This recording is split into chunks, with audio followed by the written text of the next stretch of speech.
Hi, my name's Ken Riley. I'm better known as the Yorkshire Gamer, and I do a podcast, YouTube channel, etc., specialising in old school big games like the one behind me. So this is 28mm Italian Wars. It's loosely based around a fictitious scenario involving the Siege of Forlì in 1499, when Cesare Borgia attacked the city of Forlì with papal forces, French and the Swiss, and he actually captured the city in real life. But what we've done is done a what if Caterina Sforza, who was in the castle, could have raised a mercenary army and come and relieve the siege. So that's what we're refighting today. I've always loved history, and I always like to recreate history.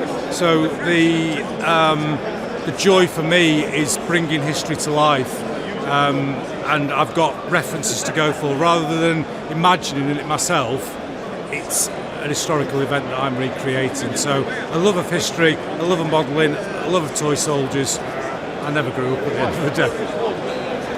I like very tight period specific rules. So if I want to play a game of Crusades, I want a Crusade set of rules rather than an ancient set of rules that goes from 3000 BC to 1150 AD. So we're playing a set of rules called Furioso from alternative armies, very specifically tight around the Italian Wars period, which is what we like. Quite quick to play, and the lads are getting on with it really well today. There's four of them who've never played before, and they're picking it up really quickly. So with these, they're specifically for the Italian Wars, and they reflect the methods and the ways of fighting in that period very well, and I like that part about the rules, and that's what I go for, period-specific rules. You know, it's a personal thing because I've got that love of history and I love sharing history, and it's a way of learning. There isn't written accounts of everything, so you have to make a best guesstimate. A classic is firing a crossbow from a horseback. Did they do it or didn't they? And eventually, after reading around everything, you have to make your own mind up, and then people are still going to argue with it. But I do a lot, but that, as I said earlier on, that's because I love the history.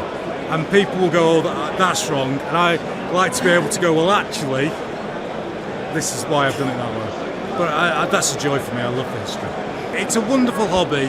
And, you know, I've done a couple of shows about men's mental health and how it's basically free CBT, cognitive behavioural therapy. It's really relaxing. I had a really stressful job, and I'd come home, start painting, and forget about the day. I think it's really great for bringing people together. You know, in my experience, sometimes wargamers are a little bit socially awkward. So to get them together to talk about something they love, it is fantastic to see.